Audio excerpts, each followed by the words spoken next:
Good, how you doing? So far, so good. Just keep.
Debbie, Debbie, Debbie, Hi there.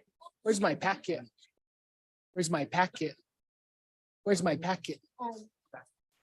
Oh, it's not. Just time. Yeah, yes. And I was just saying, like, you know, coming back now, sometimes if there's The an entire accident or packet's something, it really slows down. And they already have that. Who took it? How interesting. Someone took it, but I need you to look Sorry, at am I-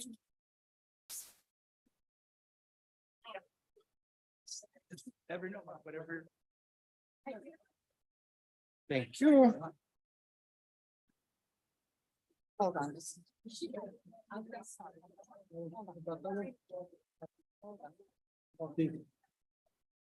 So where's mine? Oh, yeah. there's-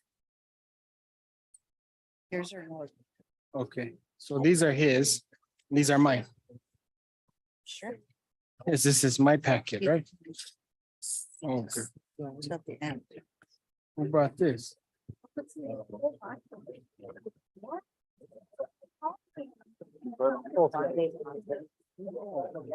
When I got on the phone,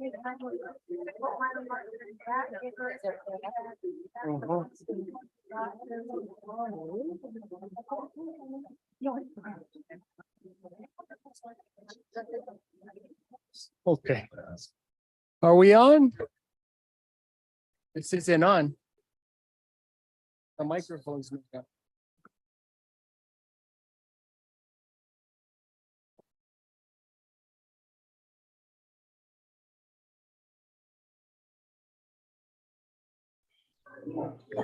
Hello, hello, Not on. hello, hello. I can hear in Zoom land. Okay, thank you, Counselor. We're not hearing here in the public. Your microphone's not on. I couldn't hear it. Yeah, he did, maybe he didn't turn it on. It stays on. No, it's not. This one's not on. Hello. Yeah, it's not on.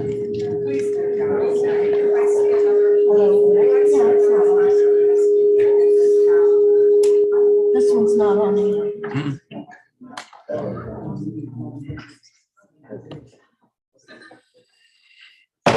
Good evening, everybody. And they're not on. Are we broadcast? Can you see it? Yes. Good evening, everybody. Thank you for joining us. This is the first meeting of the month, regular meeting of the Espanola City Council for the month of September, for September 12th, 2023. Thank you for all joining us this evening. Would you all please join and stand me and join in the Pledge of Allegiance? Allegiance to the flag of the United States of America and to the republic for which it stands, one nation, under God, indivisible, with liberty and justice for all. Councillor Aaron Salazar will lead us in invocation this evening. Heavenly Father, thank you for everyone who is very good, and that we all work together as a community. We pray for all those who on a daily basis protect and save lives and put their own lives in danger, and for the well-being and safety of our community and surrounding counties. We especially pray for all victims and their families of 9/11. For this we pray. Amen. At this time, I also would like to express a moment of silence. The Espanola Valley lost a champion and a good friend 2 weeks ago, former Governor Bill Richardson. Governor Richardson served this area in Congress. He was Secretary of Energy, UN Ambassador. He was a friend of the Espanola Valley, and he was a friend to this community and always was a champion for the projects of this community. I had the opportunity to really get to know him in the past year, and his heart bled for this valley, and it especially always came out for him at the polls. And he was always willing to lend a helping hand for this community. So we lift him up and the Richardson family in our prayers. And New Mexico has lost a true champion and community leader. Thank you. Have a moment of silence in remembrance of the victims of 9/11. And also Miss Lupe Grego's passing. She was a teacher. Her career was spent at San Juan Elementary. Incredible lady, has passed away recently, lost to her community, even though she wasn't living here anymore.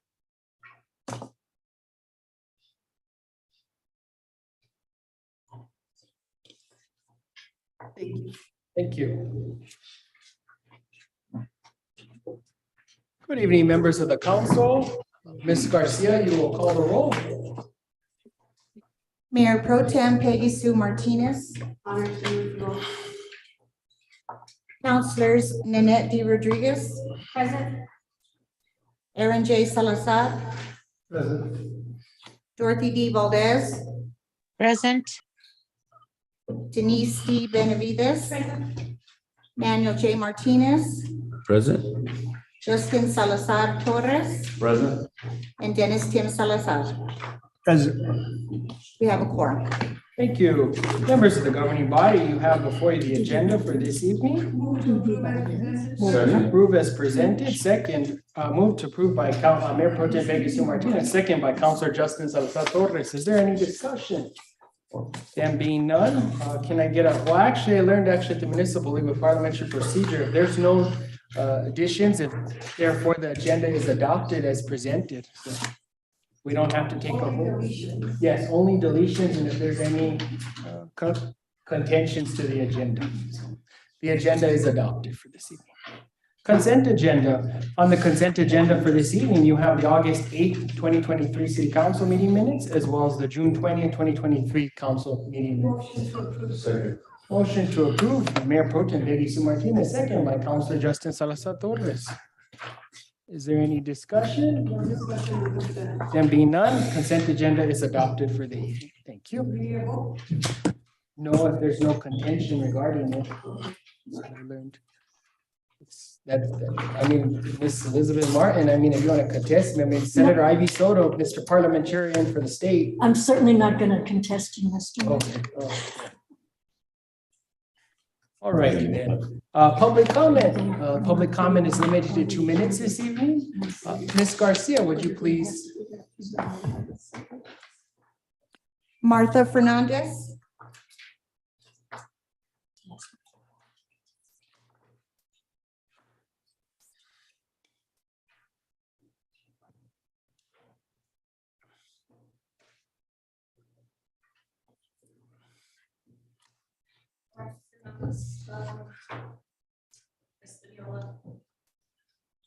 Ma'am, I'm sorry, is your microphone on? Is the light on? Because I could barely hear you. Martha Fernandez, and I am not from the city of Espanola, but within the city, the Valley of Espanola. Could you introduce your call, please? Can't hear you. Can you hear me now? I can hear you, but on Zoom, they probably, can you hear it on Zoom? The light is You on. can't, Here it is. Shay can't hear it on Zoom, so. The green light on. What's it? Yes, the Yeah, they can't hear it. As long as that green light's on is all that matters. green light is on. Okay. Mayor Hill, Mayor Pro Tem Martinez, council members, I'm here to invite you to the County Day of Prayer event. The word states in 2 Chronicles 7:14, if my people are called by my name, will humble themselves, pray and seek my face, turn from their wicked ways, then I will hear from heaven, forgive their sin and heal their land. A bit of history. After the COVID-19 lockdown, a prayer movement began, and it was to incite the ecclesia to pray and repent. A prayer gathering was held at the National Mall in Washington, D.C. on September 26th, led by Reverend Franklin Graham. Church leaders decided to take it a bit further and decided to have what we now call prayer at the heart. The gathering was to lift up our nation, state, county, city, and communities up in prayer, seek God's face, direction, and grace. On July 23rd, a prayer gathering was held, took place in the geographical center of the United States in Kansas. And that was in July 2021. July 2022, a prayer gathering was held in the geographical center of New Mexico in Corona. Now we have been asked to have a prayer event in each county of the state. Scheduled gathering for this event is in Rio Arriba County is September 23rd. Being that Rio Arriba is the largest county in the state, it was difficult to come up with a central location. We have secured the shelter number 5 at Abiquiu Lake for this county prayer event. Next year, 2024, the goal is to have prayers events in each of the cities. We are already ahead of the game because we have been having prayer events in the city of Espanola since 2014. We are hoping that other towns and villages in our county will follow suit. We are inviting and encouraging you all to come out and participate in this countywide prayer event. We know that it may be a stretch to travel the distance for this event, but the word states, where there are 2 or more gathered in his name, he would be there in our midst. What a blessed experience that would be. This prayer event is to begin at 11 o'clock and continue until 2 o'clock. We are hoping to provide a light lunch for those who are in attendance. Please come and join us. Thank you.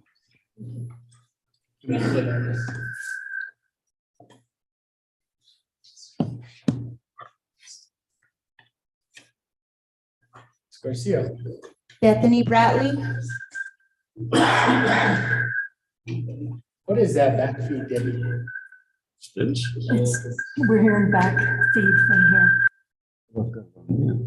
Yeah, he does have it on mute. Something's got a mute. It's getting Something's- really ringy. I'll get it out. It's not working anyway. Yeah, you can't hear on. Okay. Go ahead, Ms. Bradley. Good evening, council members. So a few things that I wanted to mention. Again, we need a second animal control officer in this town desperately. I'm getting really tired of getting phone calls at 2 and 3 in the morning. I love this town and I'm more than willing to get out there and help people in this town, which I have numerous times. I know council members here have given out my phone number and my Facebook, and I've gotten messages and I've helped numerous people. I've even literally had dogs dumped in my yard. I need help. I need help on a weekend, you know.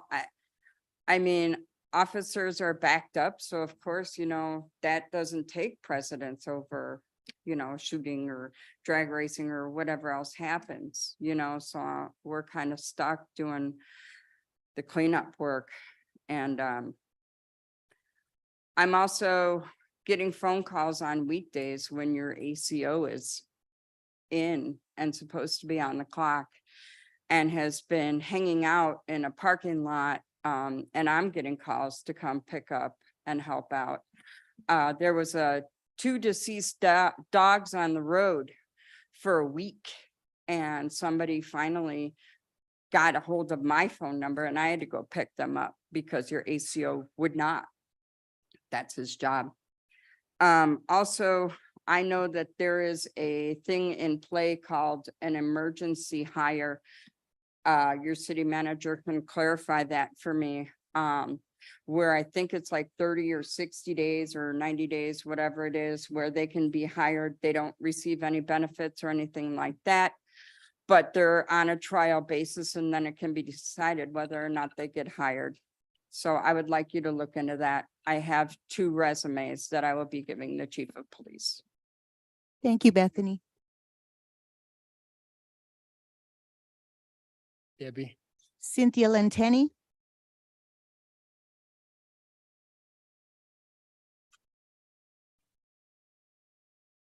Good evening. I'm going to ask if you please indulge me for an extra minute. I timed this at home. Okay, so you all found at your places of sitting that I submitted to each and every one of you the paperwork of the city finances that you are all responsible for. You are also liable for it. Talk of mismanagement, malfeasance, and bypassing the authority of this governing body is not rumor or allegation. I submitted to each of you the very bank statements of the city's accounts, the accounts you were all elected to ultimately oversee. I ask again, where is the council resolution giving John Ramon Vigil any authorization to access city funds or make transfers? Why did Century Bank allow him this level of access and sole signatory status? Is he now employed as the finance director and city manager? This latest disaster began in late June. It is now September, and a special meeting was not called to discuss extremely pertinent matters. Special meetings can be called, and there is an expectation for attendance regarding matters Mr. Vigil and the Mayor Pro Tem deem worthy of this governing body's time. Is there no sense of expediency or urgency to resolve these matters on behalf of the constituents you were elected to represent? You don't get to pick or choose who your constituents are. You were elected to serve them all. A great deal of your constituents are frustrated and disappointed in each and every one of you. They cannot openly and publicly express those thoughts because of retaliation. Retaliation, which each and every one of us in this room knows is alive and well in our local politics and employment policies. Where was the call to action to remove John Ramon Vigil after taking over the city's finances? To return Jordan Yutzi to the position of city manager? To return Rob Karabi to the position of finance director? Thank you. To immediately engage the state Enough, auditor's Ms. Lentini. office for a special Lentini, that's enough. forensic audit by their office? Ms. Lentini, you're out of order. Terminate Thank you, Sally Cynthia. Baxter, You to passed your engage an time, Ms. attorney to Lentini. recoup any funds lost due to the personal Lentini, you malfeasance passed your time. and incompetence of Sally Baxter, and the entire governing body who has allowed this circus and embarrassment in governance to continue. Ultimately, the council is responsible for city funds. It's the law, even if you claim ignorance of the mayor's actions. What exactly is being done with taxpayer money? And how is it being implemented? Did we meet the state auditor's deadline of August 31st? Are we ever going to discuss the fact that an elected member of this governing body does not live the majority of the year in the state of New Mexico? All of this nonsense and attempts to take advantage of the public trust is a significant embarrassment that has reached a vast audience. Holding every one of you accountable with facts is not throwing rocks. It's not division or hatred. Accountability, sir, is a fact of life. Thank you.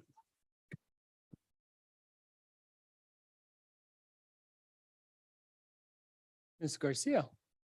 That is it. You. That concludes public comment for this evening. Business with visitors, lobbyist update from Kim Legant and Vanessa Alarid.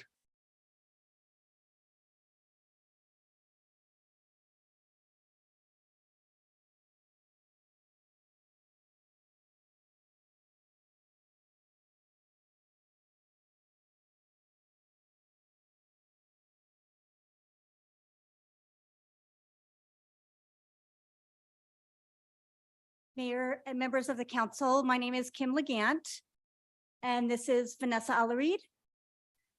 Good evening, Mr. Mayor, Mayor Pro Tem and members of the council. Vanessa Alarid. I'm from Bernalillo County, from Albuquerque, and I'm one of your lobbyists as well as Kim, and we're happy to present today. Thank you for the opportunity. Thank you. We're going to go over a high-level overview of the summary of outcomes from October of 2022 through April of 2023. So one of the things that we worked on, we worked with the Secretary of the Environment, New Mexico Environment Department, Secretary Kenny, to secure the permit for the collection center.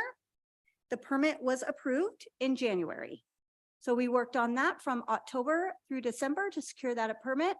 And then the permit, we got final notice of the permit was approved in January.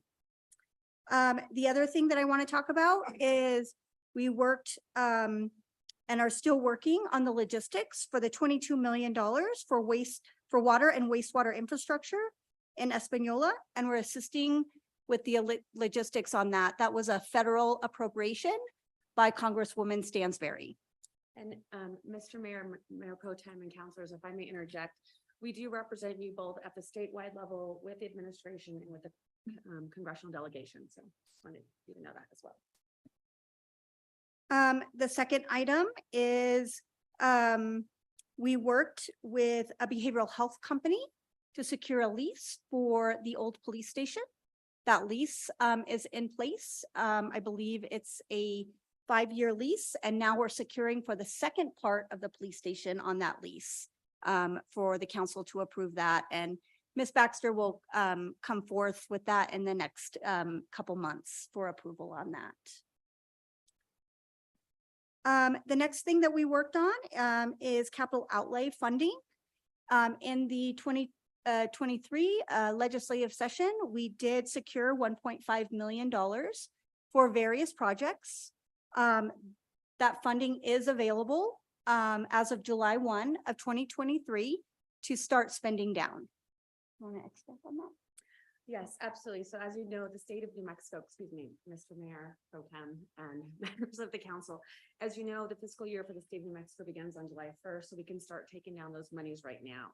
Additionally, what Kim and I found is we have some monies that need to be reauthorized for Espanola. So we have that list as well. We are able to go and talk to the legislators that represent you for reauthorization of those monies. That can only happen during the legislative session. And then it has to be voted on by both chambers of the legislature and as well signed by the governor.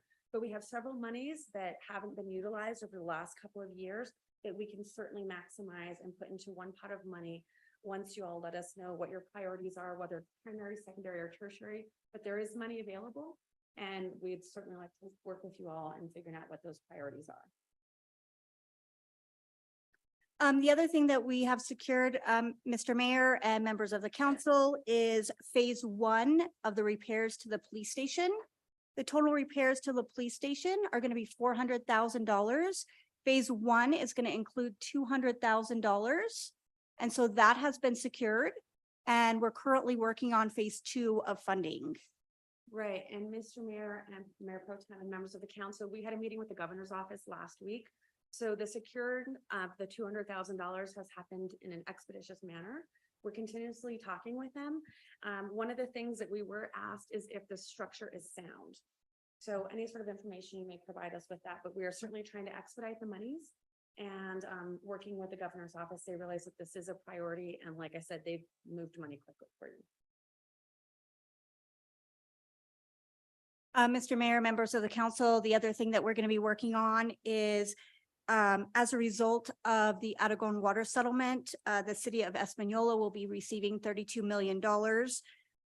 We are going to be working on legislation this upcoming session to encumber that money because those settlement dollars comes from the state general fund. We do have to run legislation and get the legislative approval on that. Right, and Mr. Mayor, Mayor Pro Tem, councilors, one of the things I would also add, earlier I said we represent you in various jurisdictions. We have talked with the state engineer's office as well. So you get us in multiple jurisdictions. Yes. So the other thing that Vanessa and I wanted to speak about, Mr. Mayor and members of the council, is we not only work on bringing funding back to the city of Espanola, but we also work on legislation that's being introduced during the session. Legislation can both hurt the city of Espanola and it can help the city of Espanola. So we did work on a number of pieces of legislation. Ms. Ellery, do you want to speak Absolutely. on a couple of those pieces of legislation? Absolutely, and I really want to say thank you very much, Mr. Mayor. You came up to Santa Fe a lot and participated, testified, and it really moved the members of specifically the Senate Finance Committee. There was a point where we couldn't get a bill out of that committee, and we had negative votes, and when the mayor came up, we ended up getting a 9-2 vote out, which was really important because it talked about wages for employees. It also talked about para. It talked about what happens as you all enter your retirement phases and things of that sort. So having your participation is really important. So thank you, Mayor, and certainly Mayor Pro Tem and councilors. If you're able to participate next legislative session, we welcome you with open arms because they always want to hear from you all and hear about what's going on in your community. So that was really very important. We also had some conversations with the Municipal League, again, about para, which is very much important for your employees in figuring out retirement, how you're going to be retiring, how you're going to utilize the retirement monies, how they're investing, things of that sort. So that's always very important as well. We were able to, with the mayor, change their entire direction and perception of how they were moving. We found that it was nice to have a different voice because sometimes you hear from a lot of the urban municipalities, but they need to hear from more of the rural as well. So anytime we're able to participate, we change the decision. And I believe that we prevailed. Another piece of legislation that we did oppose in conjunction with the New Mexico Municipal League was around tax policy and pyramiding.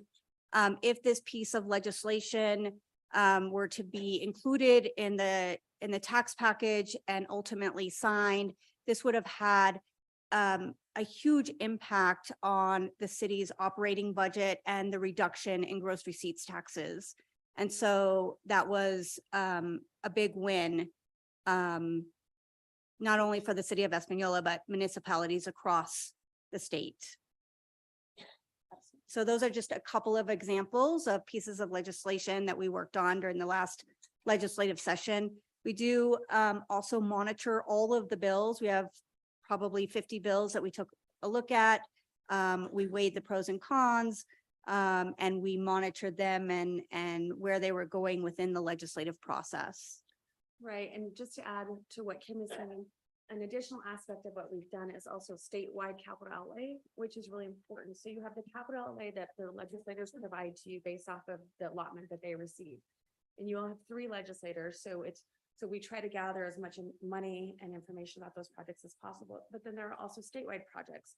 So we're talking with the governor's office right now about the cultural center and trying to figure out how we may jumpstart that. And the mayor has been up there talking with the governor's office as well So we've provided them schematics as well as next steps. And so we need to speak with you guys about how we proceed, what the different phases are. We've got a commitment from the governor's office. We just have to talk with your city manager, the mayor, yourselves about what the different phases are. But the governor's office is prepared to proceed forward with that.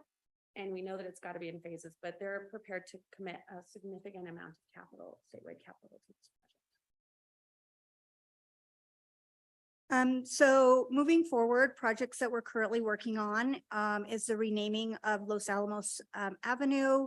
We are in conversations with NMDOT. Jerry Valdez has committed to get us a timeline next week so that that change can be completed. We are working with City Manager Baxter on the Quality of Life Grant through the New Mexico Department of Finance and Administration. Obviously, as we spoke before, phase 2 of the police station and that $200,000 of repairs.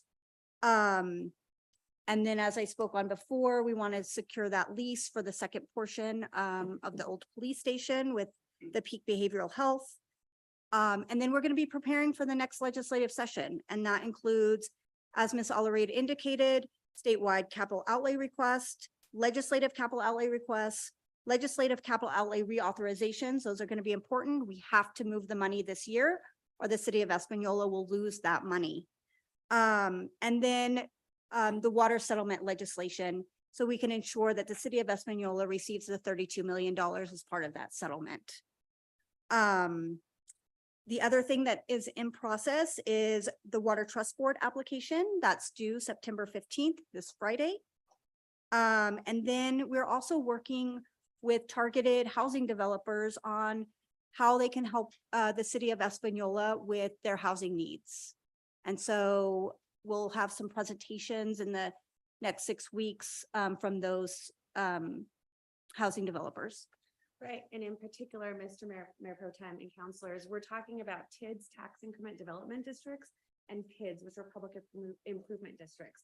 They use different aspects of the taxing ability. So one uses a levy for PIDs so that the owner of the residence or the commercial dwelling unit or unit pays for a portion of the infrastructure. The other one is Tax Increment Development District, where the developer would pay for the horizontal infrastructure, not vertical. So just water, wastewater, utilities are buried, things of that sort, and then get reimbursed over time. And it's actually a really great way to utilize taxpayer dollars or developer dollars to build your infrastructure. And I know a lot about that, so I'm happy to answer tons of questions about it. And with that, Mayor, that concludes our presentation. I want to thank you, Vanessa and Kim, for coming up here to Espanola this evening. You've done a lot of great work for Espanola. We haven't retained a lobbyist for the city of Espanola since 2007. It was an investment in putting out for the city of Espanola to get back. And so obviously there was results. At the legislative session. This was the most money we've secured at the legislative session in several years. And you continue to work on our behalf at various departments and agencies at the state level to be able to be that conduit for us here at the city of Espanola, because not all the time can we have the connections and contacts to get things rolling and the ball rolling. So it's very positive. I'm going to open up the floor for members of the council to ask the lobbyists any questions. Mayor Pro Tem Peggy Sue Martinez. Thank you, Ms. Alred and Ms. Gant. I appreciate your presentation. I was jotting down some of the information that you were giving this board. And I have a few questions. I hope you'll be able to answer them. On the $1.5 million that was allotted to the city of Espanola this year, is it possible that we could get a list emailed to us as to what those projects are? The second thing is reauthorization list. Could we also get a list on that and tell us exactly what those projects were and what is on the table as far as possibility of gaining or losing? And then we talked about the Air God settlement and the $32 million that is supposed to be in part of that settlement. This $32 million is for water projects only, correct? Mr. Mayor and members of the council, that is what I understand. That's Yes. what I understand. So you mentioned New Mexico Municipal League, and I know that they've been involved in the para situation. and the retirement monies that state and city employees are receiving. I'm curious what is happening with Hold Harmless. I know there was supposed to be a revamp of that and looking at that. So I'm curious where that's at. I haven't heard anything about it in the last probably 18 months. Wondering if that's coming up in the next session, if it's going to be approved, continued, what is going on with that? Do you know anything about that? And then concerning the Water Trust Board, we did turn in our first application. We're on the second portion of that, correct? And how long, what's the timeline for the Water Trust Board and that project? Mr. Mayor, members of the council, Counselor Martinez, I will get you a full schedule Okay, of the timeline of the decision-making process for the Water Trust Board.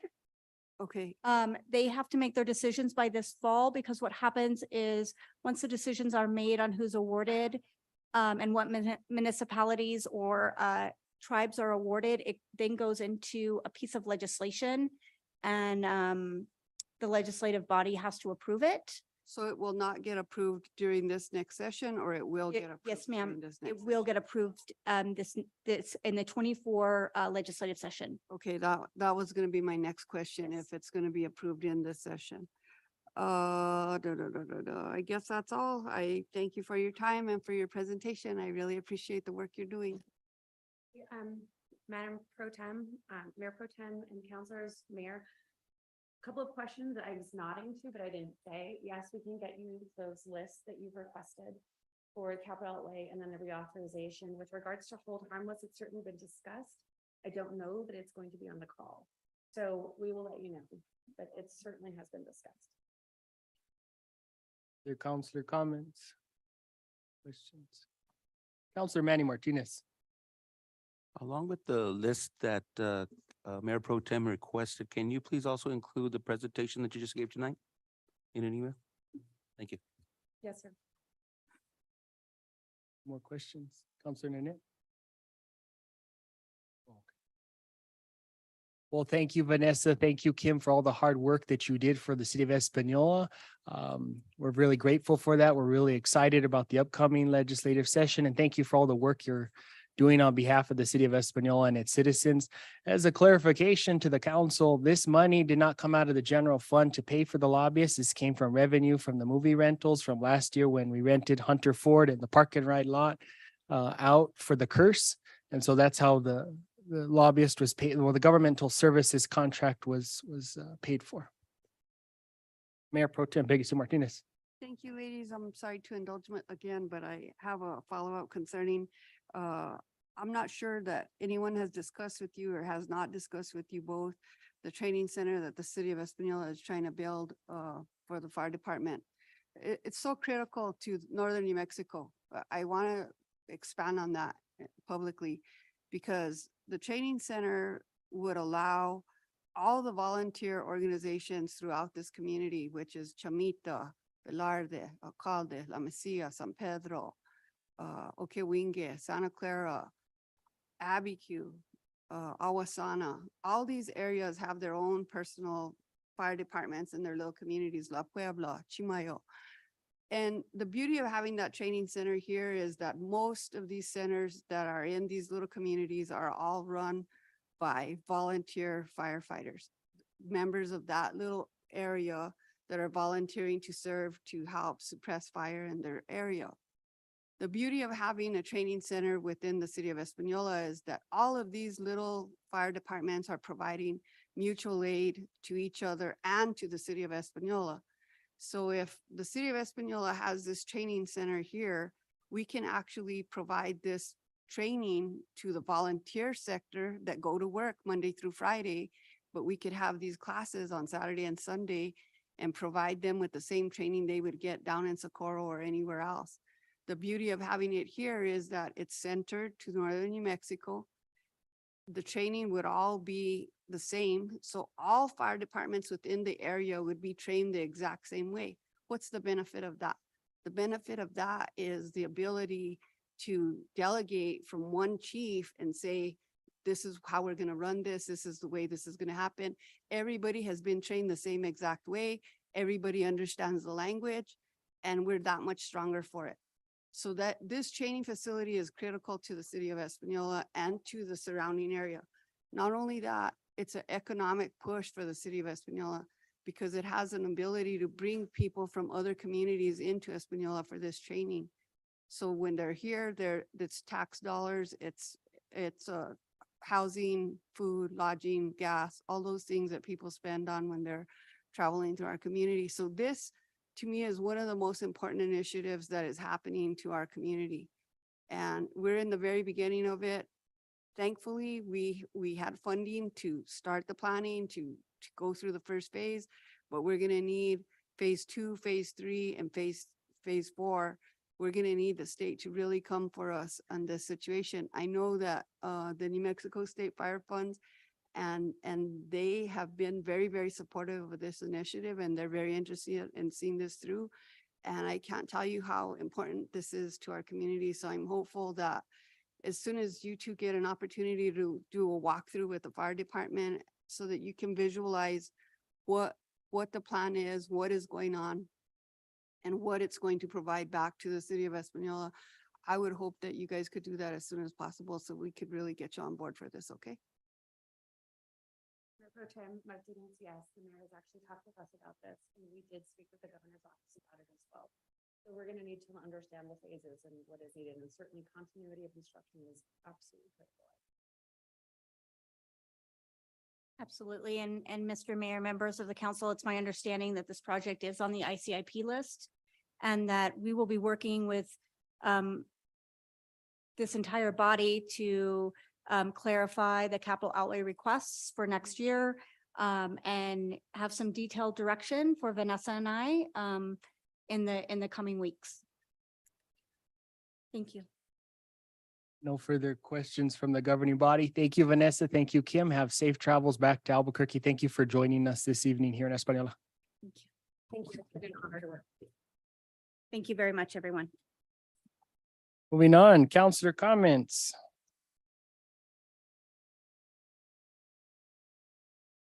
Any comments from the members of the city council? Mayor, Councillor Manny Martinez. Thank you. I just want to invite everybody to the Espanola Valley Arts Festival. That'll be taking place later this week, later this month, from the 23rd and the 24th at the Plaza de Espanola. Come and visit many of the distinguished artists that are here in northern New Mexico. We have one right here, Mr. Romero. He's a heck of an artist. If you haven't seen his work, I encourage all of you to come and visit his table and his booth and see the masterpieces that these guys make. You see a lot of art in Santa Fe and Taos, and you'll be surprised at how many of those artists are your neighbors and how talented they are. One of the artists that started at the art festival, sorry, I had a brain freeze right there. Must be the Coke there. I'll have to talk about that another time, but I do invite everybody out. There's going to be plenty of art, food, music, lots of entertainment. There's also a lot of activities for the youth and for children.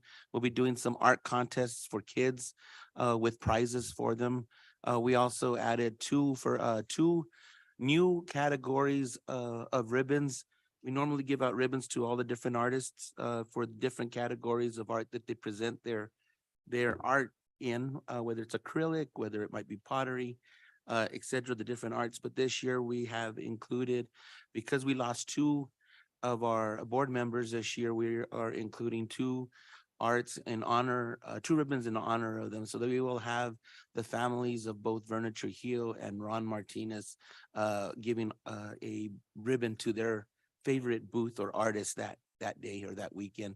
But I encourage all of you, if you haven't come out, please come out and see. This is our 38th year of having the art festival. And if you haven't, it's the end of September, which is really close to Christmas. So you might want to think of some Christmas gifts there because it is beautiful work if you haven't seen it. And so I encourage you to come spend the weekend, come visit. And also on Friday night for the ribbon ceremony, that's also open to the public, and you're more than welcome to come and view this fantastic art that we have. Thank you. Councillor Justin Sasa Torres. Thank you, Mayor. I just wanted to recognize the honorable sheriff back there, sitting way back there, kind of incognito, but Sheriff, nice to have you in chambers. Mayor Pro Tem? Thank you. I wanted to just mention that the fire department did have the stair climb in remembrance of the 9/11 victims. They climbed 110 flights, and those companies that accompanied our department were La Mesilla, OK Wingue, and La Puebla fire departments. Every year, our fire department gets together, it goes to the Santa Clara Hotel, and they climb the same amount of steps that they would have climbed had they been in New York City on 9/11. So we appreciate that. We also want to recognize Santa Clara and Santa Claran for providing lunch to every single firefighter that was out there. That was very kind of them. I also would like to recognize some city employees publicly. I'm going to recognize Christian Leiva Moya, Maria Mares, Aiden Romero, and Mr. Clarence Maestas from the Water Department. On Sunday, I received a call from my very dear friend, George Martinez. He lives on Calle Vuelta, District 3. Tried to reach you. He wasn't able to get you, so he called me. He told me that there was a leak and that it required attention. At the time, I didn't realize the severity of the leak. Apparently, the leak was so strong that it was spewing water from the street to his roof. And I really want to acknowledge these 4 people that were out there. They were there for most of the day. And the important part is on this is that they were not able to shut that line off to fix it. They had to do a live repair, which means getting very wet, getting very dirty and getting in there and getting it done, but they were able to fix it. And they were out of there probably about 7:30 in the evening, which is amazing, but a shout out to them for what they do. Critical to the city of Espanola not to be losing water like that, especially with a pressurized line like that. And these guys are certainly heroic in my eyes. Going out there on a Sunday on their day off to do this is just incredible and awesome, and we certainly appreciate their efforts. Thank you, Mayor. Mayor Pro Tem. Anyone else? Counselor Manny Martinez, follow up. Yes, sir. I just wanted to recognize a resident of the Valley, but former graduate of Espanola Valley High School, Mr. Ryan Bustos. This past week, he was a major trainer for a national USBDC or the Small Business Development Center. It's across the country. It's a federal program, and he was one of the major trainers of all these different SBDCs in Nashville, Tennessee this past week. So he was out there training them. So I think that is a major accomplishment for a kid from the Valley. Thanks. Anybody else have any comments? Cat caught your tongues tonight. All righty. I first off want to thank all the staff for matters from the mayor. I wanted to thank the staff for participation in the employee picnic that happened on Friday at Valdez Park. That was great. We had a great turnout. Thank you, Councilor Peggy Sue, Mayor Pro Tem Peggy Sue Martinez, Councilor Annette Rodriguez, Councilor Aaron Salazar, Councilor Manny Martinez for participating with that. Jeff Sargent was out grilling hamburgers and hot dogs. Rodney was over there with the water gun shooting everybody. I mean, he was having just a ball. And then John Wickersham went and got the fire truck. And so, I mean, he was deadly out there too. So we had a great time on Friday. It was a great participation event for everyone to participate. I think everyone enjoyed that event, and we'll be having the Christmas party again this fall. So we'll be talking to all of you again about participating as well. But thank you. It was a great event to wrap up the end of the summer for the City of Espanola employees, and everyone enjoyed it. Without further ado, I'm really excited. There's a lot of turnout this evening to recognize a special person in our community who works very hard to promote our culture and heritage in our valley. And so we want to recognize him this evening. And I think we all know who that is. Most of us in the council probably know Mr. Romero. Mr. Romero, thank you for joining us this evening to receive this proclamation on behalf of the City of Espanola. Official proclamation of the City of Espanola, New Mexico. Whereas the City of Espanola recognizes the life and contributions of Isaac Romero, we would like to take the opportunity to celebrate his contributions to the community And whereas Isaac Patricio Romero was born March 17, 1950 in the historic community of La Puebla, Santa Fe County, to Philadelphia and Filomena Romero, and always desired to create a positive impact to those around him as well as towards those in his own community. And whereas Romero graduated as a Crusader from Santa Cruz High School in 1968 and immediately entered service with the Espanola Police Department, where he served until 1978. Following his career at the Espanola Police Department, he began working for Continental, Contel, GTE, Valor Telephone Company, where he worked for an additional 28 years. And whereas in 1972, together with his brother Phil, Isaac founded the Santa Cruz Independent Men's Basketball League, a longtime community staple that resonates with the culture and heritage that defines northern New Mexico, and especially the Espanola Valley, that builds the competitive spirit that encompasses this community. And whereas Isaac has been a longtime member of the Knights of Columbus and contributed to that organization's development and growth over the years, especially with the Espanola Valley Columbus Club.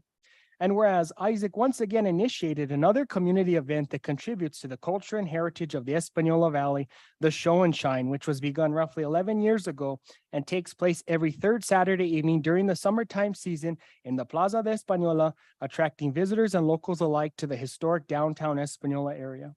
And whereas Isaac is an accomplished artist renowned at the state and local level for his traditional art, where he has won countless awards at the Espanola Valley Arts Festival, as well as numerous entries into the art program of the New Mexico State Fair, which have also received awards in 2022 and once again now in 2023. And whereas Isaac has been a devoted father to his daughters Natalie and Shonda and his only son Isaac Carlos, having raised successful individuals who've gone on to perform positive contributions for our state and community. Isaac also has been blessed to be a grandfather to Devon, Sophia, Ella, and Isaac Alexander as well, which he considers one of his greatest accomplishments. And now, therefore, I, John Ramon Vigil, together with the City Council, do hereby recognize Isaac Patricio Romero for his incredible efforts to be an exceptional citizen of the Espanola Valley and its environs, contributing to its culture, heritage, and as an example of a pillar within the community, doing good works for others and the activities of this valley. Do hereby declare Friday, September 15, 2023 as Isaac Romero Day in the city of Espanola, New Mexico in the year of our Lord, 2023.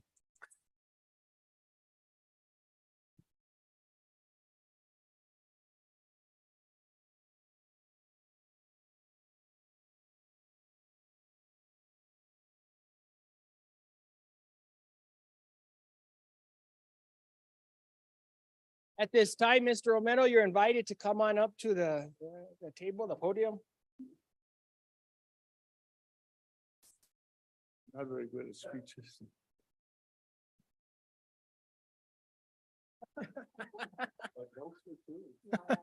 Isaac. Mayor Vigil and members of the council, thank you. I am honored to receive this award or proclamation. I'll continue doing what I've done as long as my health holds out. Thank you very much. Thank you.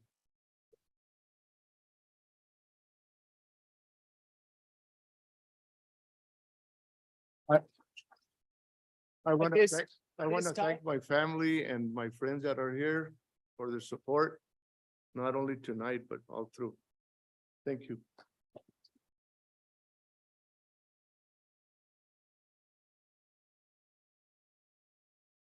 At this time, I'm going to invite members of the council. I know most of us know Mr. Romero, so I'm going to let Mayor Pro Tem Peggy Sue Martinez go first because I know she loves Isaac. You know, Isaac and I have been friends many years. I cut his hair when I first started business. His daughter Shanda worked for me on Saturdays when she was a teenager. I've known the family for many years. I have the utmost respect for him and everything that he does. He's somebody that I will reach out to for advice in any situation. He's somebody that I trust his judgment, and I just feel that he has the community spirit that we want everybody in Espanola to have. The Show and Shine show that he puts on for the city is so critical. I know a lot of people that came to Espanola before and would say, you know, they came looking for a lowrider and they were not able to find one, or they found one in town, but they was just in passing. But since his show and shine has started, I know that many people have stopped in, tourists and other people from outside of our community that have had an opportunity to not only see a car, actually sit in one, touch one, and engage with the owner and find out a lot about how and what it takes to create that piece of art. Concerning the art that Isaac does, I mean, he is very devoted to his Christianity and to his beliefs, and it comes through in every art piece that he's ever produced. He's one of the best artists that I've ever seen, and I've seen a lot of art in my time. But Isaac is one of the best, and we're just honored to have you be a member of this community. Thank you.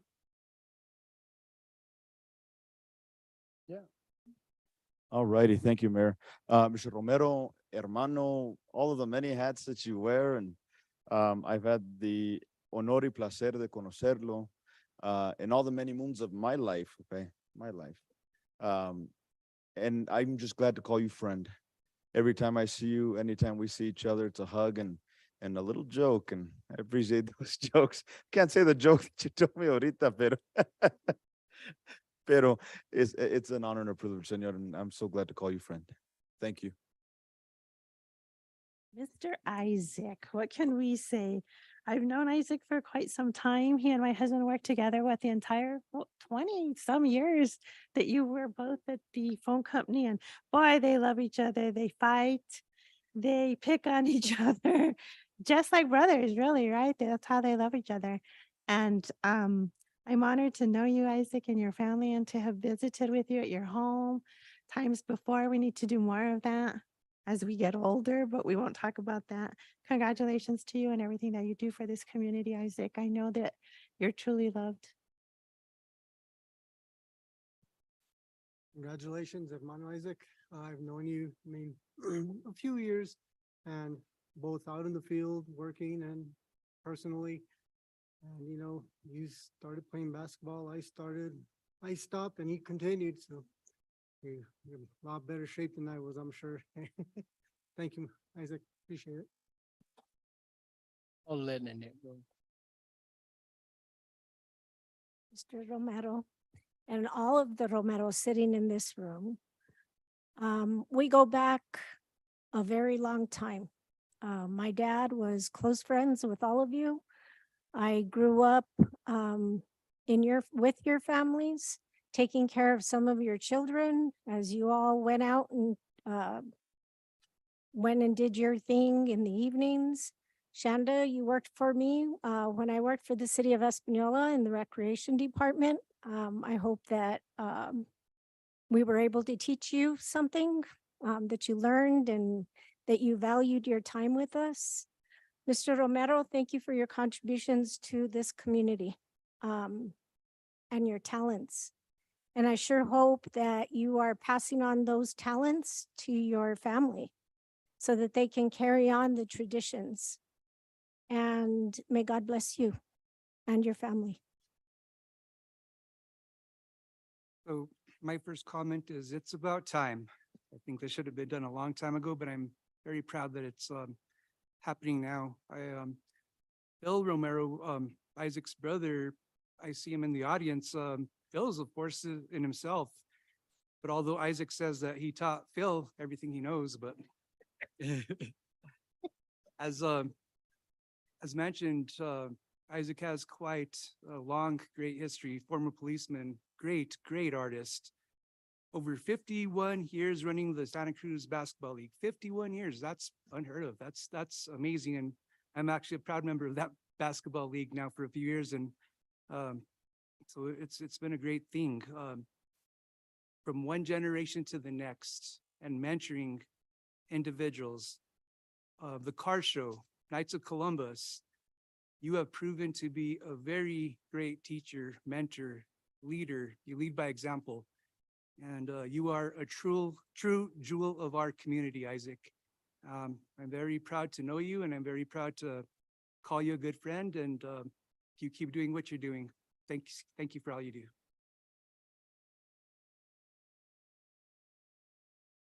Mr. Isaac, I've known you for many, many years. My dad's known you many, many years. And I have to say that all the time that I've known you, of course, I've known you through the Knights of Columbus, for working for the phone company. Thank God I never got pulled over by you and when you were a cop, but at least I don't think I was.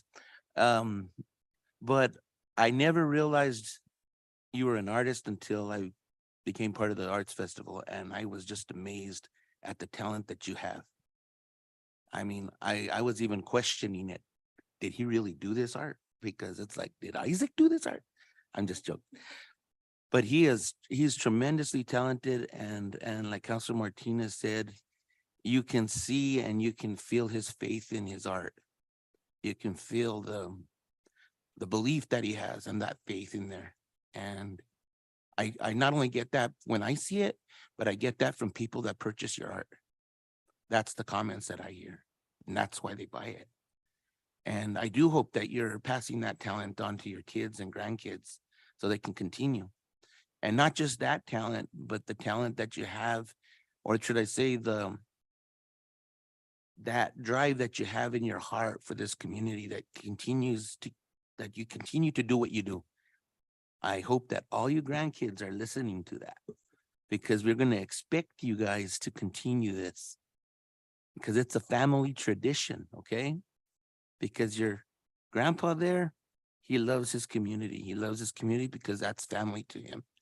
And we need more of you, sir, to continue doing this. So thank you.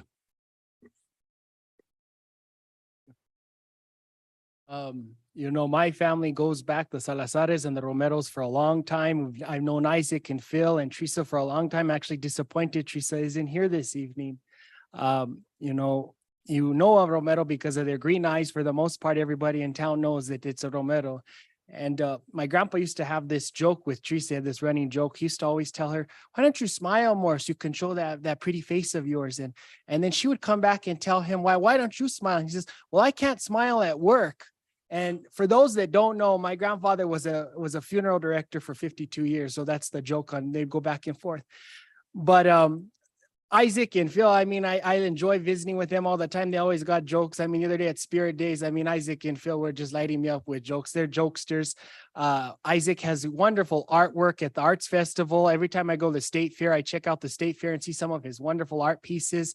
And it's a testament to who we are as a valley, and it showcases the products that come out of this community, and we have to be proud of that. And I'm really glad we're able to do this evening to recognize Mr. Romero for the positive contributions he gives to our valley, specifically because I think that in this community, we recognize people before we don't recognize people before they leave this earth. And so it's important that we recognize these individuals for the contributions they're giving to this valley before they leave this earth. So I thought it was very important that we recognize you, Mr. Romero, for all the wonderful contributions you give to our valley and our community, whether it be art, through our culture and heritage, the show and shine, and basketball. You know what? I put that in the proclamation. Basketball is a foundation of who we are here in this valley. And so I understand just from doing research, talking to some people, that the Santa Cruz Men's Basketball League is actually the oldest league in the state of New Mexico. Is that correct, Mr. Isaac? That's right here in Espanola Valley. And so we're really happy about that. And thank you, Mr. Isaac. And thank you, Phil, for taking up the torch in that back in 1971, I think it was. So thank you for what you do for our valley. We're so excited. We're happy to have a great turnout this evening of all your family and friends celebrating your accomplishment. So today's your day, Mr. Romero, and also on Friday. So congratulations again on behalf of the city of Espanola.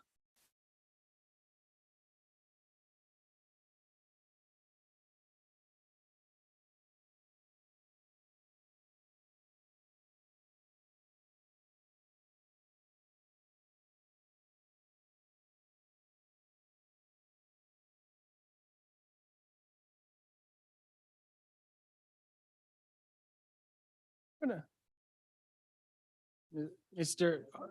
Come on up, Mr. Varela.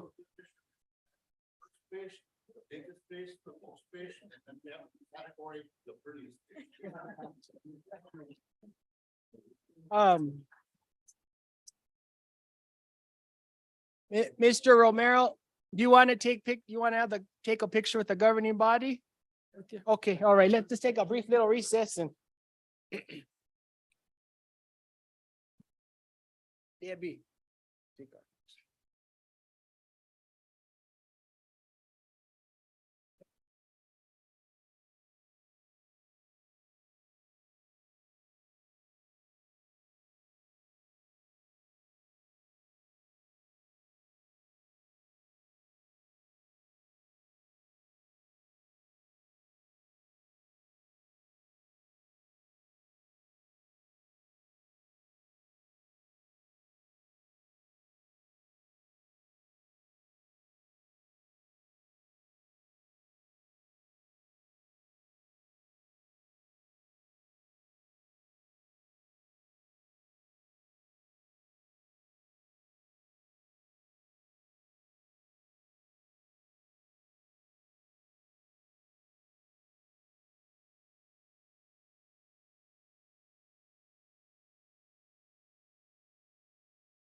something soft and mushy. Not that way.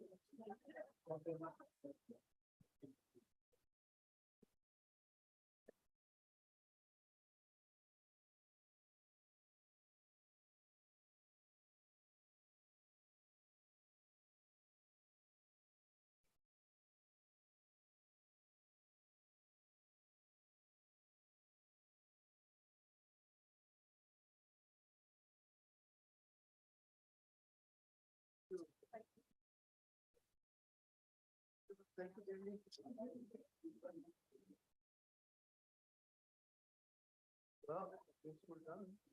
Thank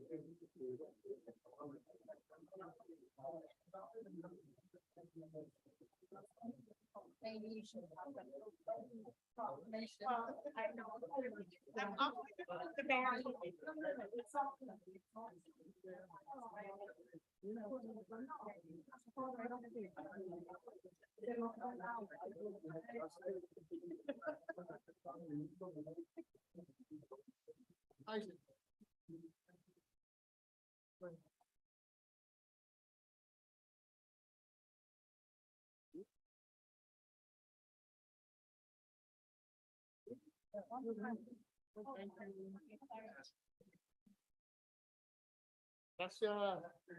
Thank you. Gracias. So I'm gonna do it with the mayor in the middle. Right here? By the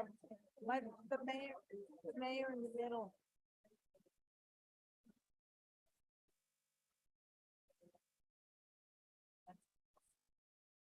I was trying to get the mayor in the background.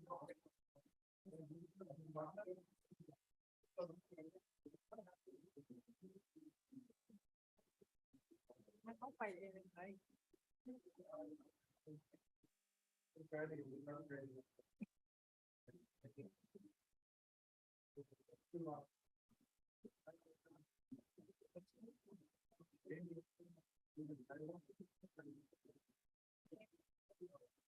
What's your last name? Becker. Becker. Okay, we can get that. Oh. And see, mine's Talacha. My grandma was Talacha. Okay. Yes.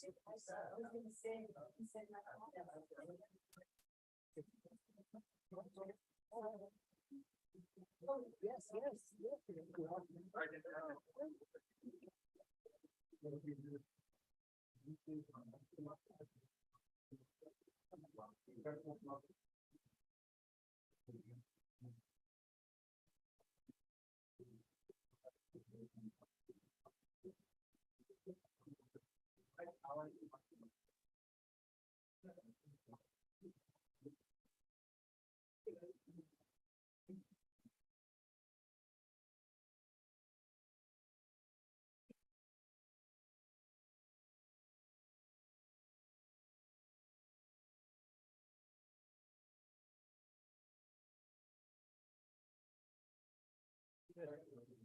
Diego's.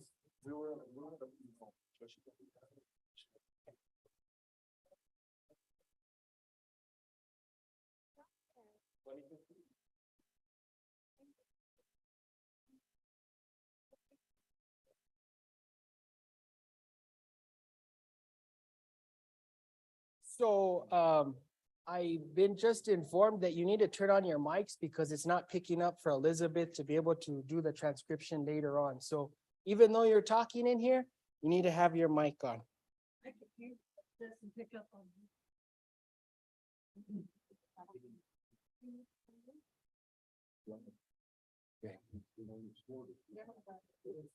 Are we ready? And.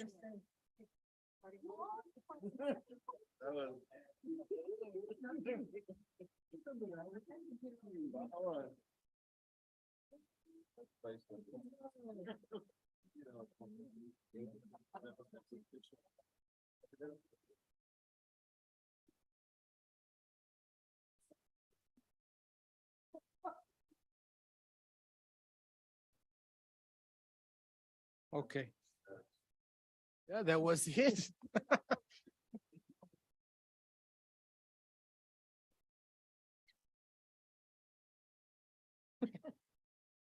All right, Peggy.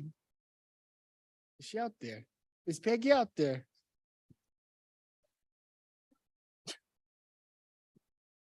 Join us, she didn't even ask. She didn't even-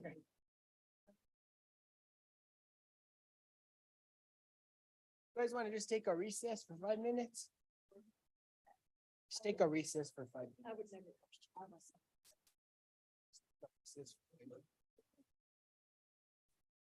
Where's?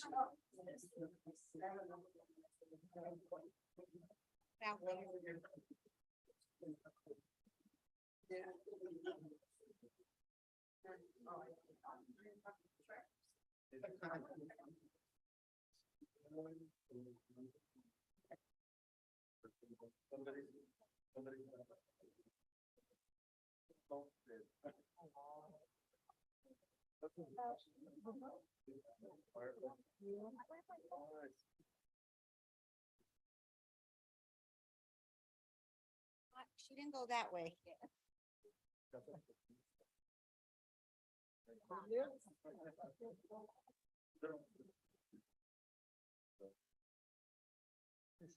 Okay. All right. Okay, buddy, we're gonna get back to order. That really emptied out the room. Look at that. There was. All righty, ladies and gentlemen. City manager report, Miss Sally Baxter. Before we go on to city manager Oh. report, Mayor, I'd like to recognize Mr. Jacob Torres, our local chili scientist from NASA in the house this evening.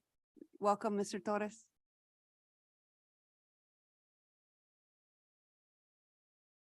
All right. Is there back feed or? Oh, it's in there. Wow, they're really loud. City manager report, Miss Sally Baxter. Good evening, Mayor, Mayor Pro Tem, City Councilors. A lot of what I wanted to touch base on was well covered by Kim and Vanessa, an update of projects. I do just want to add to the funding for Riverside Drive from Melanie Stansbury's office. We have been working with the Army Corps of Engineers on the appropriation for that funding, and we sent them a letter, and we'll continue to work on that. We'll also later on the agenda have a Water Trust Board item relating to that funding, and I'll discuss it at that time. We're expecting a new design to receive a new design tomorrow for the housing portion on the Silky Way project. We've been working with the architect Doug Patterson and put him in touch with the engineer. We are applying for a quality of life grant. That application's due tomorrow. And we're working with the New Mexico Grant Administration. And we're seeking funding to add a pump track at Valdez Park to increase some of the recreational opportunities for youth. And we kind of came about that project because it is such a tight deadline. And this is something that had been worked up, that had been pre-designed as an overall series of improvements at Valdez Park with funding from Representative Susan Herrera. So we'll continue working on that and bring that forward to the council when we have that opportunity to present that. Thank you everyone for your assistance with the employee appreciation party. It was a wonderful event. Our employees enjoyed it, and we look forward to our Christmas party. In the next, I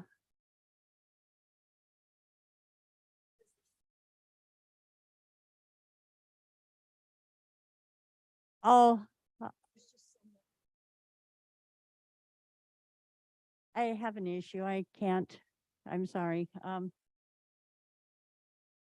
We'll be bringing some information to the governing body. It'll go through some of the committees on the condition of the ramp at the La Loma Collection Center. There are some deteriorations that'll need to be repaired. Mr. Francisco is working on those items. East Pueblo, we received the 90% review plans. staff will be meeting to review those. We're happy to forward them to the governing body, and we're happy to be moving forward on that project. I just wanted to add a reminder that on September 21st, EPA and the Environment Department will be presenting on the Superfund plume. They'll be at City Hall at 1 p.m. to brief members of the governing body, and they'll be at the Senior Center at 5 p.m. to hold a meeting for the general public. And Rodney wanted me to mention they have a lot of apples on the trees at the wastewater treatment plant.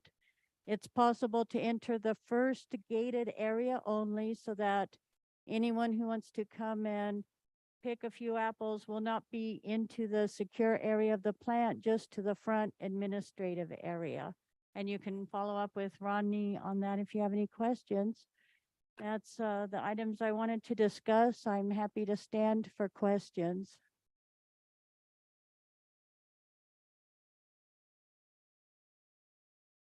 Ramp needs repair, Pueblo Drive, 90% review.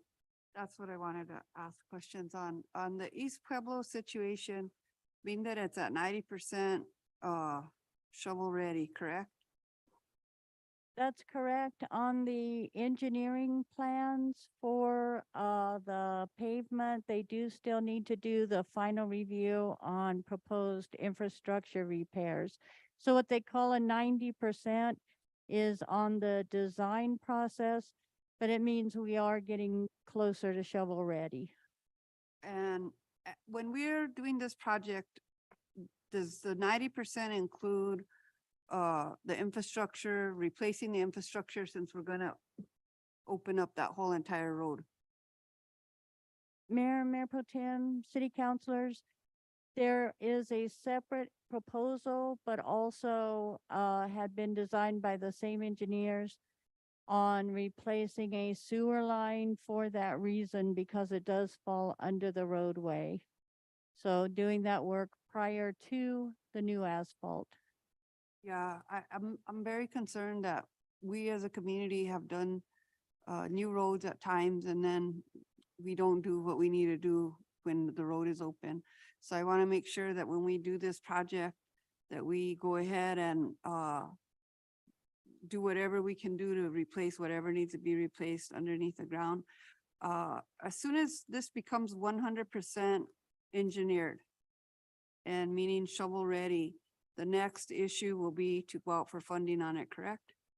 That's correct. The funding we have is for the design portion only. Okay, that was my question. Thank you, Miss Sally, and thank you for following through on the other things that you mentioned.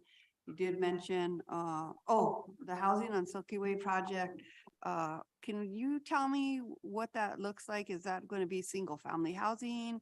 Is it going to be condos? What are we looking at in that situation? So I'll have an answer when I receive the plans tomorrow. Okay. And it'll be a design plan. It'll fit on email. I'll be able to forward it to members of the governing body so you can see it. They were proposing trying to get approximately 30 housing units, and that is without considering the Aches property. So there probably will be a small portion of multi-use. Okay, all right, that was my question. And concerning the 22 million, that's totally still in play. We're working with DOT for making sure that we might be able to pave at the same time. They might come in and pave while we're doing the project, correct? Mayor Pro Tem, city councilors, we've been working with DOT to make sure for the scheduling, we don't want to patch pavement right before they pave, and we certainly don't want to not have our infrastructure in. They're estimating releasing their section. The phase 1 is the part that coincides with our work. They're estimating releasing those plans in May of 2026, which as scheduling goes would give us the opportunity to get our portion in first. We're also looking, they may recommend to the governing body, they may want to present on maybe having our projects coincide on the project management. So if they do want to pursue that, it'll be brought before the council. And we are continuing to work on the funding for that and staying in touch with DOT. At the last meeting that I attended, that was something that they were very interested in doing just to be cost effective and for both of us as far as traffic control and other things like that. So I think it's very important that we try and meet up with their planning and our planning and make sure that we can coincide both projects together. We'll continue working on that. It's also, it's a fantastic project, but of course, with that much work, there is a certain amount of traffic disruption. And if we can time the work together, it helps minimize the impact on citizens and businesses for that much needed infrastructure project. Thank you again for all the work you're doing. Counselor Nanette Rodriguez. Ms. Baxter, last week I was contacted by Jim Farmer, who used to be the Public Works Director for the city of Espanola. And he was driving by Fairview Lane and noticed about 200 yards east of Walgreens that there was a big cave in the road, that it looked like one of the manholes was ready to collapse. And I wondered if you had received that message. Mayor Pro Tem, Councilor Rodriguez, I have not. I will look into it. And I just made a note about 200 yards east of Walgreens. That's correct. I will He look in. says that he thinks that there was a sewer line pipe that might have collapsed. And we heard tonight about the water issue, so hopefully we can jump on this before it becomes critical. We will get on that right away. And I'll follow up with Rodney also, since we have our wastewater superintendent here tonight. Thank you, Sally. Any other questions from the governing body for the city manager? And being none, we're going to move on to items proposed for council consideration, discussion items, action items. Request for approval of emergency sentry refuge repair presented by Rodney Talcott, wastewater treatment plant superintendent. Mr. Rodney Talcott and Miss Sally Baxter.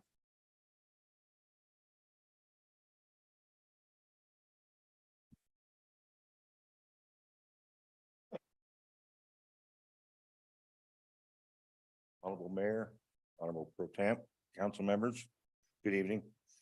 I'm here to request for emergency funds for my dewater centrifuge at the cost of $146,547.20. I can't hear a word you're saying, ma'am. The amount again? $146,547.20.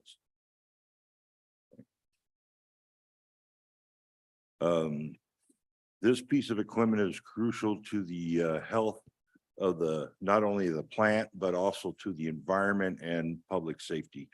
It's currently been down for 14 days. The longer it stays down, the more possibility of one, violating our NPDES permit, and two, killing the plant. Okay, if we kill the plant, we have to start from over, and then we will be in violation of our permit. Motion to Because we won't be able to treat it properly. And we are dangerously close. Okay. This particular piece of equipment is proprietary. It's made by Westphalia, a subsidiary of GEA Corporation. They are the only ones that have the parts and the equipment and the training to repair this machine. Yes, sir. Counselor Justin Celeste. No. There was a motion? I'm sorry. Yeah, Sally, I just sent you a text message. Can you follow up on that too? Sorry, forgive me. Mayor Pro Tem Peggy Sue Martinez made the motion, second by Counselor Justin Salazar, by Nanette. Sorry, forgive me. Okay. Counselor Justin Salazar Torres. Thank you. Mr. Talcott, so in Public Works, so is this just to fix the one centrifuge that's down? Or you had mentioned that they would come out and they could do multiple servicing to the other ones. I'm curious, this is just the emergent of the one, correct? Yes, we have an emergency situation with one that is currently down. We do have two other centrifuges that are used for thickening process. Now, it's part of the overall system. They're the same type of machine. And right now, one of them is only operating. If we can continue to operate on one of these two machines, as long as the third one does not also crash. And last year we had it serviced, and I am very rigorous about preventive maintenance. So we do all the preventive maintenance we can, but that is extremely limited because basically these machines are like jet engines. Okay, they are high quality machines. They're very critical. And to be honest, I think the city of Espanola can do better with a Chevy. Follow up. Yes, Counselor. Thank you. So my only just concern is, I see the word emergency, right?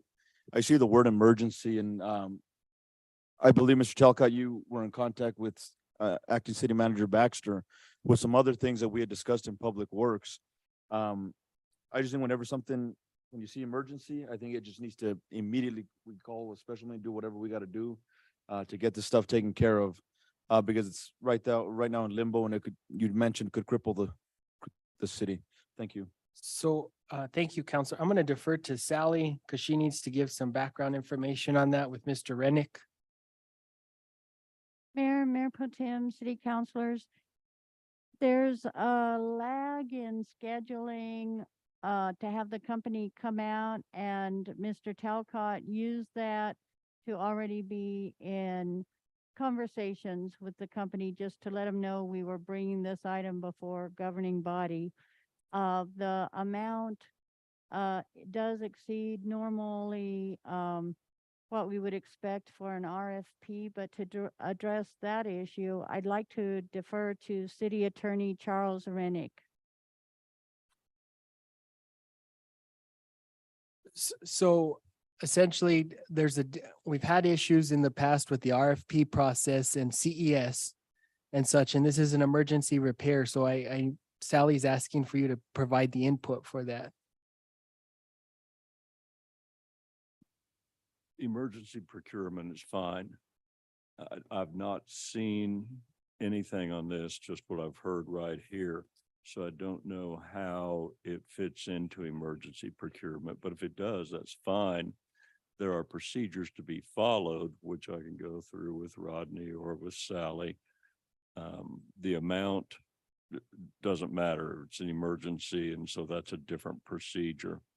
If you believe that it's appropriate and necessary, then you can approve it.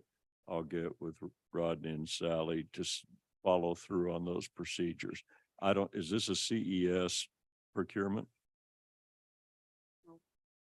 Mayor Pro Tem, city councilors, Mr. Rennick, it is a customized piece of equipment and it's an item from Germany with only one identified firm in the US who can do the repair.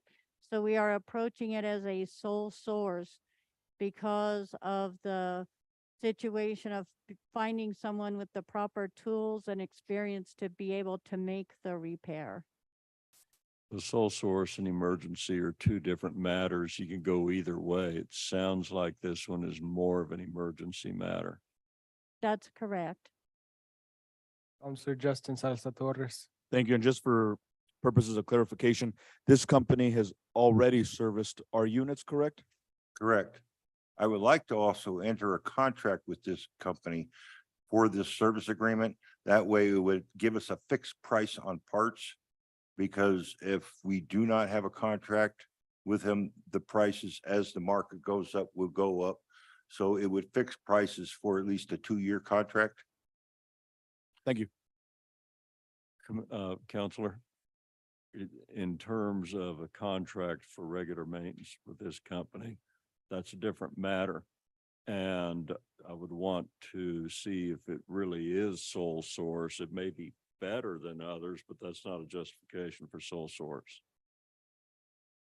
For clarifications, Mayor, I'm interested in this situation because of the emergency portion of what's being presented. I'm not sure at this time that this is sole source, so I do have concern about that.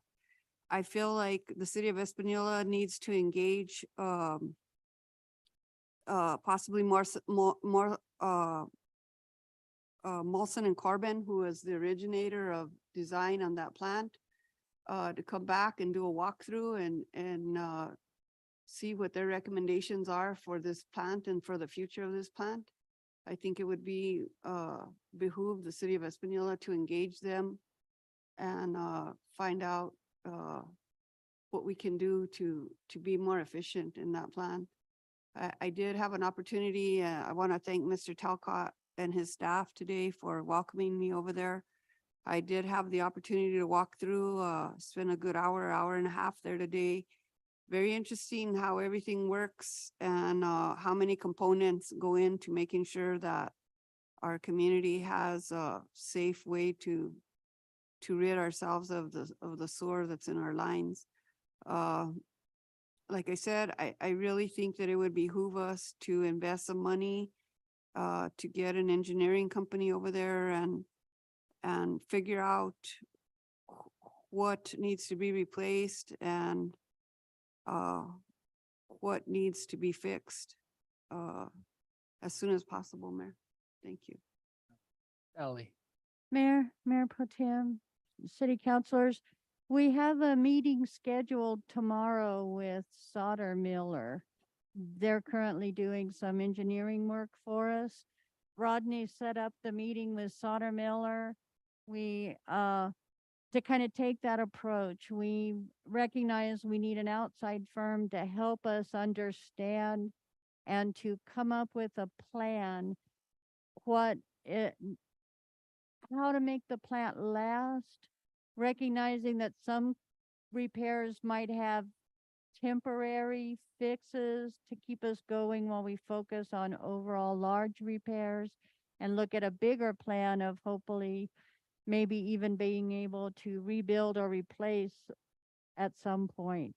So we'll be starting that process tomorrow morning with an engineer to sit down and have that very discussion. Thank you for your progressive approach on this situation. Like I said, there's many moving parts to how this water and wastewater get handled in that plant. It's very interesting to see how things work. I would recommend that all counselors, if you get an opportunity, please go for a tour. It's very interesting what they're doing there. Mr. Talcott, thank you for the work that you're doing. We certainly appreciate you and your staff. I had an opportunity to talk with some of the younger employees there, and they seem very content in their jobs and seem like they're really enjoying what they're doing. So it makes me happy that it's possible that we could have some of these kids stay in that plant for a career. Mute the Zoom. So we appreciate that so much. Thanks again. Mayor, I have another comment. The manufacturer recommends that these machines be serviced on a yearly basis, and the average cost is about $100,000 a year. So in this meeting that Sally had brought up, we're going to come up with a proposal to remove these centrifuges and save the city almost $200,000 a year with this upcoming proposed project.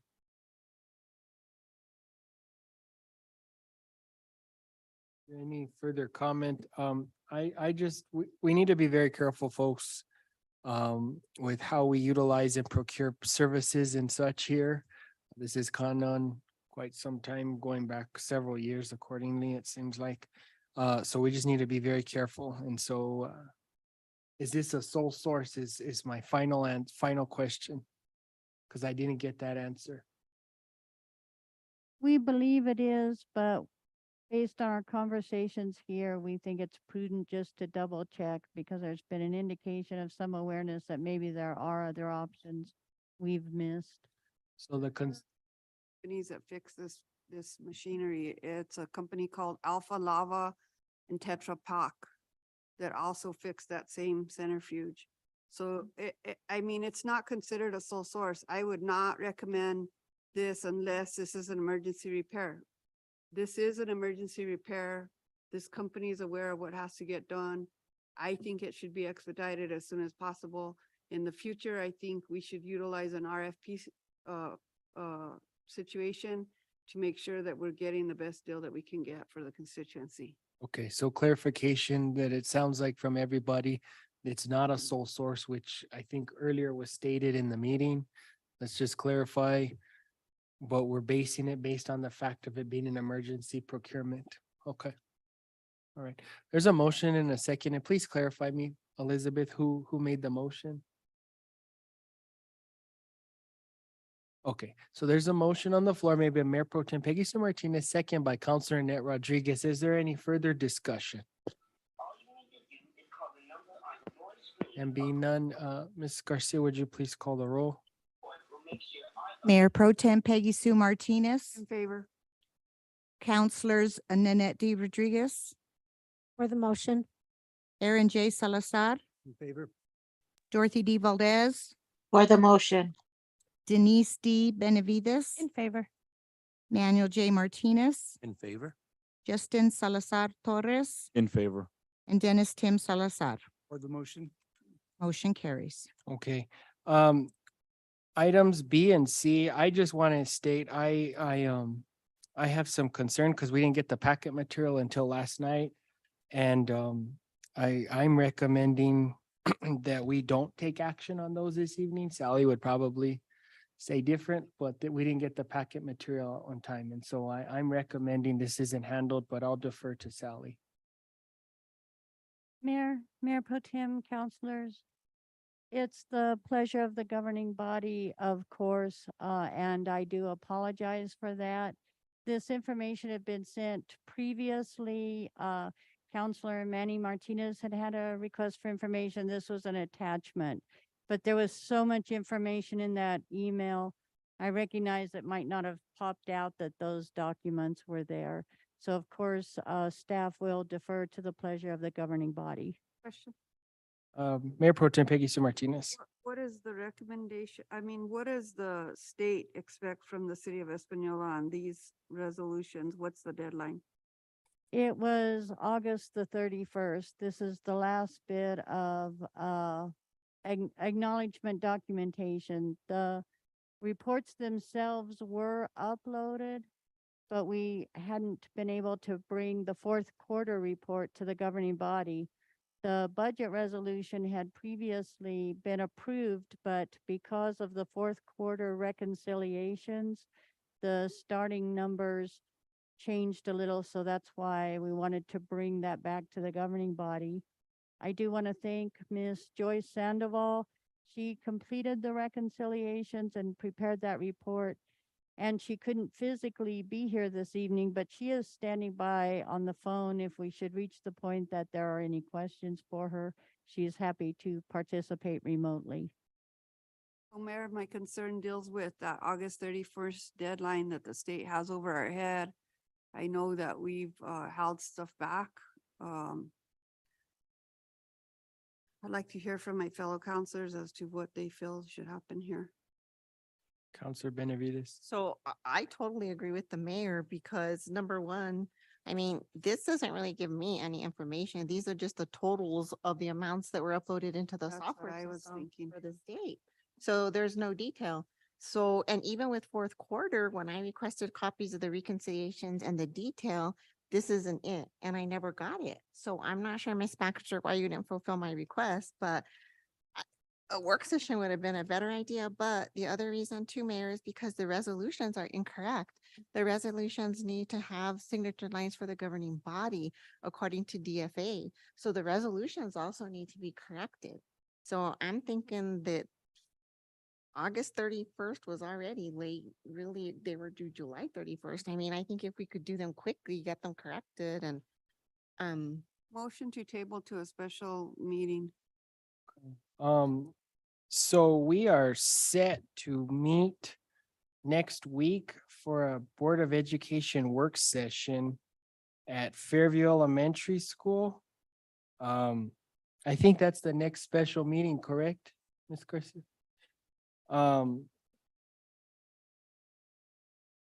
Oh, yeah, that's right. Forgive me. Second, Counselor Justin Salvatore, sorry, I jumped the gun on that. So, they have some topics for their agenda. Mr. Rennick just walked out. Yeah, because I'm trying to think if maybe we could just convene a meeting right then and there too. do it right away. Yeah, if we, Mr. Rennick, What day is that, Mayor? that's on a Thursday, the 21st.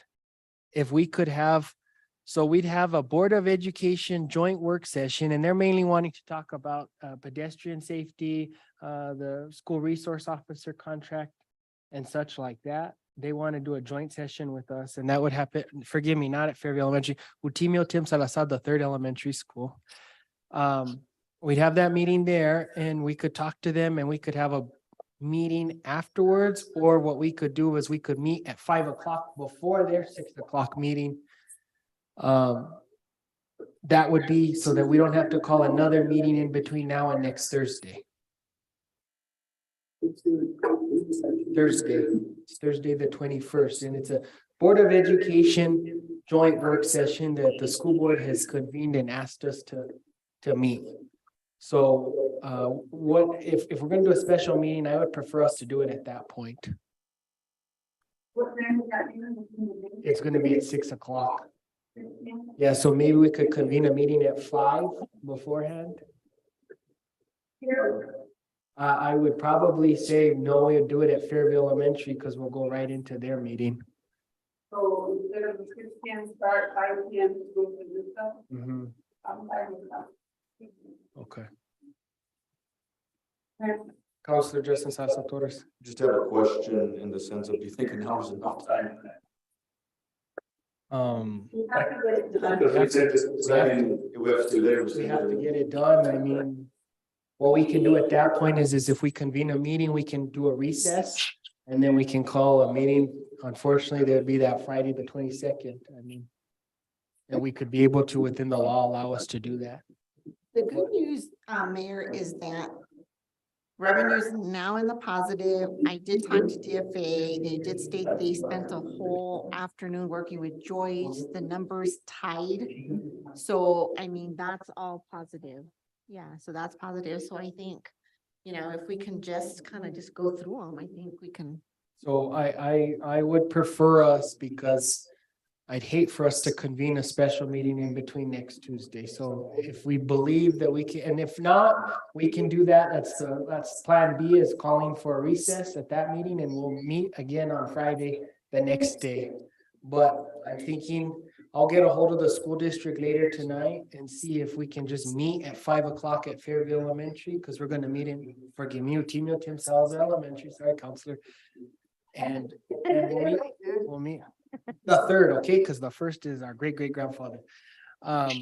We'll meet in the gym there, and then at 6 o'clock we'll convene the joint board work session. Okay, so I'll redo my motion to table to next week on the 21st at Utimio Salazar Elementary, 5 p.m.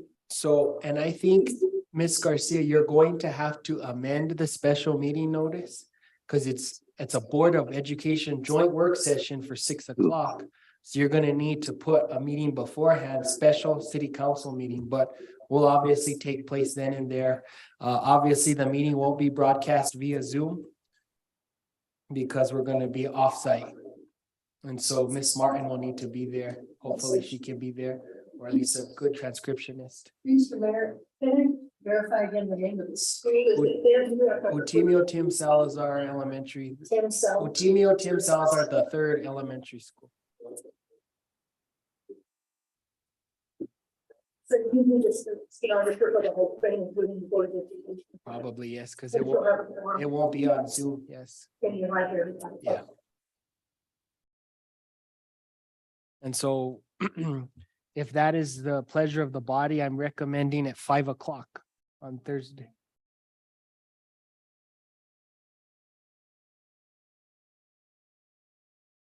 You know what I actually learned at the municipal league? Once you put it out on the floor, it is put out there. You don't need to have the person make an agreement. There's no such thing as a friendly amendment. Once you put it out there, it's open for everybody. It's put out there. I mean, yes. Yeah.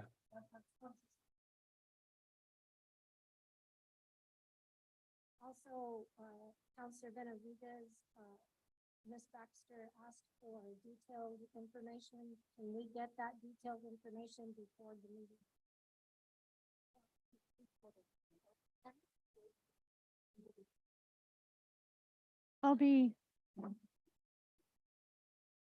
If you don't mind, Counselor, I would appreciate that so we know exactly the items. Thank you very much, and I will follow up with Joyce in the morning and let her know to expect the email. We'll get those items to you as quickly as possible. Thank you. All right, that's for items B and C. There's a motion to table, correct? Yes. Okay. Motion and a second. Is there any further discussion? Ms. Garcia, please call the roll. Mayor Pro Tem Peggy Sue Martinez. Favor. Councilors, Justin Salazar Torres, In favor. Dennis Tim Salazar, For the motion. Manuel J. Martinez, In favor? Dorothy D. Valdez, For the motion. Denise D. Benavides, In favor. Nanette D. Rodriguez, For the motion. Aaron J. Salazar, In favor. motion carries. Thank you, Ms. Garcia. Moving on, discussion approval resolution 2022 for authorizing filing of an application for financial assistance from the New Mexico Water Trust Board. Miss Sally Baxter. Mayor, Mayor Pro Tem, city councilors, we'd like to submit a third application to the Water Trust Board at the recommendation of Sauter Miller.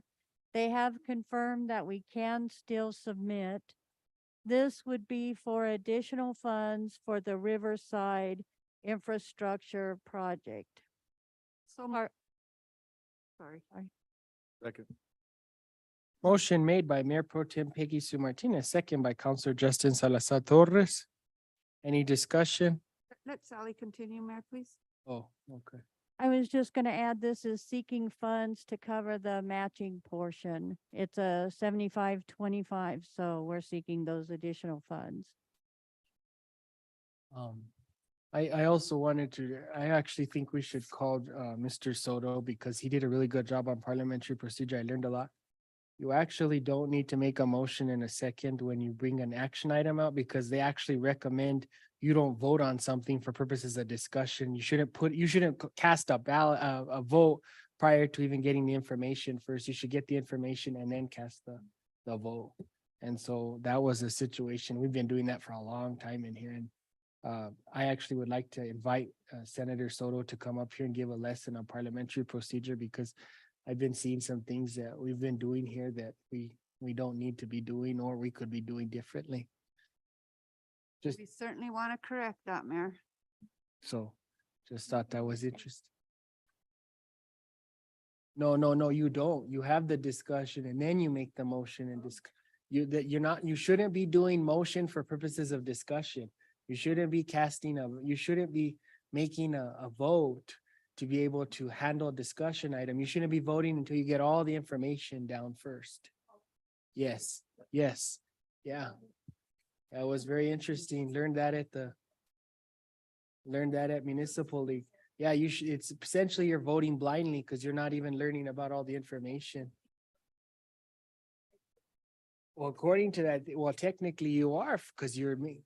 Well, we'll talk about it, but I honestly think a parliamentary procedure class, I learned a lot of things when at the municipal. Okay. So there's a motion and a second on the floor. Ms. Garcia, would you please call the roll? Mayor Pro Tem Peggy Sue Martinez. Councilors Nanette D. Rodriguez. Dorothy D. Valdez. For the motion? Aaron J. Salazar. Favor. Denise D. In Benavides. favor. Justin Salazar Torres. In favor. Manuel J. Martinez. In favor? Dennis Tim Salazar. For the motion. Motion carries. Thank you. Executive session. Notice is hereby given that the mayor and the governing body of the city of Espanol will enter into executive session in accordance with the New Mexico Open Meetings Act, including the action item, discussion items, forgive me. Discussion pursuant to NMSA 1978-1015-1H2 regarding limited personnel matters, contract of city manager Jordan Yutzi. B, discussion pursuant to NMSA 1978-1015-1H2 regarding limited personnel matters, finance director Robert Karabi. C, discussion pursuant to NMSA 1978-1015-1H7 regarding threatened or pending litigation subject to attorney-client privilege, State of New Mexico, Excel State Engineer versus Roman Aragon. Motion to enter into executive session. Motion to enter into executive session, Counselor Justin Salazar Torres. Second by Counselor Aaron Salazar. Ms. Garcia, would you please call the roll? Mayor Pro Tem Peggy Sue Martinez. Favor. Councilors Nanette D. Rodriguez.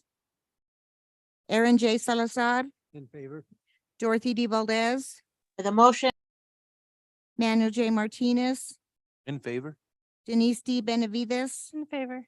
Dennis Tim Salazar. For the motion. Justin Salazar Torres. In favor. Motion carries.